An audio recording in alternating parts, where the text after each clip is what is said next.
അധ്യക്ഷ, ഇപ്പോൾ നമ്മൾ കാണുന്നത് ചൂരൽമലയിൽ നിന്നുള്ള സന്തോഷ ദൃശ്യമാണ്.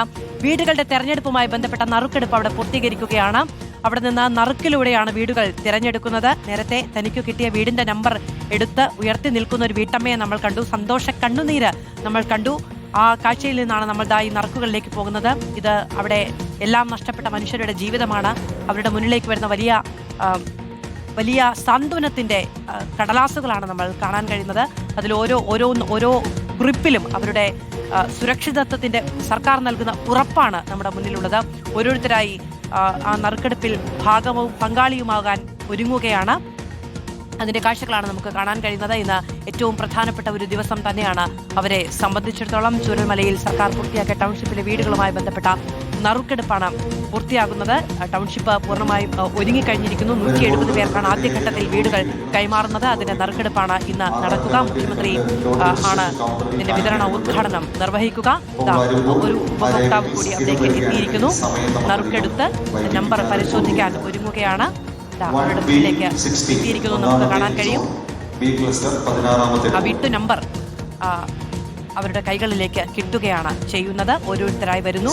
രേഖകൾ സഹിതം വരികയാണെങ്കിൽ നമുക്ക് ഈ ക്രമീകരണങ്ങൾ പെട്ടെന്ന് പൂർത്തിയാക്കാം. പിന്നീട് നിങ്ങൾ തിരിച്ചുപോയി രേഖകൾ എടുക്കുമ്പോൾ വയനാട് ഉരുൾപൊട്ടലിൽ എല്ലാം നഷ്ടമായ മനുഷ്യർക്ക് വേണ്ടി കേരളം ഒറ്റ മനസ്സോടുകൂടി പടുത്തുയർത്തിയ സ്വപ്നതുല്യമായ ടൗൺഷിപ്പിലെ വീടുകളുടെ വിതരണം നടക്കാൻ പോവുകയാണ്. അതിന്റെ നറുക്കെടുപ്പാണ് പുരോഗമിക്കുന്നത്.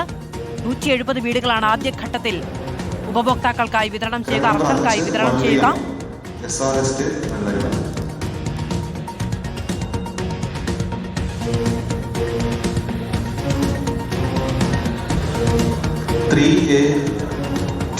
മൂന്നാമത്തെ സോണിൽ എ ക്ലസ്റ്ററിൽ 200ാമത്തെ പ്ലോട്ട്. അടുത്തത് ക്രമ നമ്പർ 6 സത്യം. ഇത് ഒന്നാം ഘട്ട നറുക്കെടുപ്പാണ്. മുണ്ടക്കൈ ചൂരൽമല ടൗൺഷിപ്പിലെ ഒന്നാം ഘട്ട നറുക്കെടുപ്പാണ് നടക്കുന്നത്. ദുരിതബാധിതരുടെ പുനരധിവാസത്തിന് വേണ്ടി എൽസൺ എസ്റ്റേറ്റിൽ സർക്കാർ ഒരുക്കുന്ന മാതൃകാ ടൗൺഷിപ്പിന്റെ ഒന്നാം ഘട്ട പ്രവർത്തനങ്ങൾ പൂർത്തിയായി വരികയാണ്. 410 വീടുകളാണ് മുഴുവൻ ടൗൺഷിപ്പിൽ ഉൾപ്പെട്ടിരിക്കുന്നത്. അതിൽ ആദ്യഘട്ടത്തിൽ നിർമ്മാണം പൂർത്തീകരിക്കുന്ന 178 വീടുകളാണ് പൂർത്തിയായിരിക്കുന്നത്. ദീപക് മോഹൻ വിവരങ്ങളുമായി നമ്മളോടൊപ്പം ചേരുകയാണ്. ദീപക്, അവിടുത്തെ ദുരന്തബാധിതരെ സംബന്ധിച്ചിടത്തോളം ഏറ്റവും പ്രധാനപ്പെട്ട നിമിഷത്തിലൂടെയാണ് കടന്നു പോകുന്നത്. അവർക്കൊരു മേൽക്കൂര ഒരുങ്ങുന്നു, സുരക്ഷിതമായ ഭവനങ്ങൾ ഒരുങ്ങുന്നു. അത് അവർക്ക് തന്നെ തിരഞ്ഞെടുക്കാനും സാധിക്കുന്നു. തീർച്ചയായും മാധു, നമുക്ക് അറിയാം ദുരന്തബാധിതരായിട്ടുള്ള ആളുകൾ ഈ ദുരന്തത്തിന് ശേഷം വയനാട് ജില്ലയുടെ പല ഭാഗങ്ങളിലേക്ക് ചിതറിപ്പോയിരുന്നു. അവരെയൊക്കെ ചേർത്ത് പിടിച്ചുകൊണ്ട് സർക്കാരിൻ്റെ നേതൃത്വത്തിലുള്ള കൽപ്പറ്റയിലെ എൽസ്റ്റൺ എസ്റ്റേറ്റിലാണ് ടൗൺഷിപ്പ് നിർമ്മാണ പ്രവൃത്തികൾ നടന്നുകൊണ്ടിരിക്കുന്നത്. സർക്കാർ വിഭാവനം ചെയ്തതുപോലെ തന്നെ 410 വീടുകൾ നിർമ്മാണ പൂർത്തിയാക്കാനായി. അതിൽ തന്നെ 300-ലധികം വീടുകളുടെ വാർപ്പ് പൂർത്തിയായി. മാതൃകാ പുനരധിവാസ ടൗൺഷിപ്പിലെ വീടുകളുടെ ആദ്യഘട്ട കൈമാറ്റവുമായി ബന്ധപ്പെട്ട ഫേസ് 1ലുള്ള 178 ഗുണഭോക്താക്കൾക്ക് വേണ്ടിയുള്ള വീടുകളുടെ നറുക്കെടുപ്പിന്റെ ഒന്നാം ഘട്ടമാണ് ഇപ്പോൾ ഇവിടെ നടക്കുന്നത്. പട്ടികജാതി പട്ടികവർഗ പിന്നോക്കക്ഷേമ വകുപ്പ് മന്ത്രി OR കേളു അടക്കമുള്ള മറ്റ് ജനപ്രതിനിധികൾ അടക്കമുള്ള ആളുകൾ ഈ മേഖലയിലുണ്ട്. ഇപ്പോൾ നമുക്ക് ദൃശ്യങ്ങളിൽ കാണാം. മുണ്ടക്കൈ ചൂരൽമല മേഖലകളിൽ നിന്നുള്ള ആളുകളുടെ നറുക്കെടുപ്പാണ് ഇപ്പോൾ നടന്നുകൊണ്ടിരിക്കുന്നത്. 178 ഗുണഭോക്താക്കൾ ഇതിൽ പങ്കെടുക്കുന്നുണ്ട്. നറുക്കെടുപ്പിനെത്തുന്ന ഗുണഭോക്താക്കൾ നേരത്തെ തന്നെ ഈ ദുരന്തബാധിതമായി ബന്ധപ്പെട്ടിട്ടുള്ള സ്മാർട്ട് കാർഡ്, അതോടൊപ്പം ആധാർ കാർഡ്, റേഷൻ കാർഡ് എന്നിവ കൊണ്ടുവരണമെന്ന് നേരത്തെ അറിയിച്ചിരുന്നു. അതനുസരിച്ച് ഈ ദുരന്തബാധിതരായിട്ടുള്ള ആളുകൾ ഇവിടെ എത്തി അവരുടെ രേഖകളെല്ലാം പരിശോധിച്ച് സത്യപ്രസ്താവന എഴുതി കൊടുത്തതിന് ശേഷമാണ് ഇപ്പോൾ ഈ നറുക്കെടുപ്പ് ഇപ്പോൾ ആരംഭിച്ചിട്ടുള്ളത്. നേരത്തെ ജില്ലാ കളക്ടർ DR മേഘശ്രീ അല്പം മുൻപ് അറിയിച്ചിരുന്നു ഈ സ്ഥലത്തിന്റെ പട്ടയം കൂടി ഇവർക്ക് ലഭ്യമാക്കും.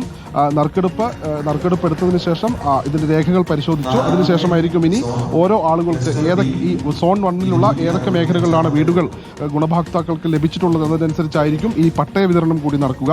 ആദ്യഘട്ടത്തിൽ കൈമാറുന്ന വീടുകളിലെ സോണുകളിലെ എല്ലാ ആളുകൾക്കും അല്ലെങ്കിൽ ഗുണഭോക്താക്കൾക്ക് എല്ലാവർക്കും തന്നെ വൈദ്യുതി അതുപോലെ തന്നെ കുടിവെള്ള കണക്ഷൻ ജില്ലാ കളക്ടറുടെ പേരിലാണ് അനുവദിക്കുക എന്ന് അല്പം മുൻപ് ജില്ലാ കളക്ടർ പറഞ്ഞിരുന്നു. നിലവിൽ ജില്ലാ കളക്ടറുടെ പേരിൽ അനുവദിക്കുന്ന കണക്ഷനുകളുടെ തുക ജില്ലാ ഭരണകൂടമാണ് അടയ്ക്കുക.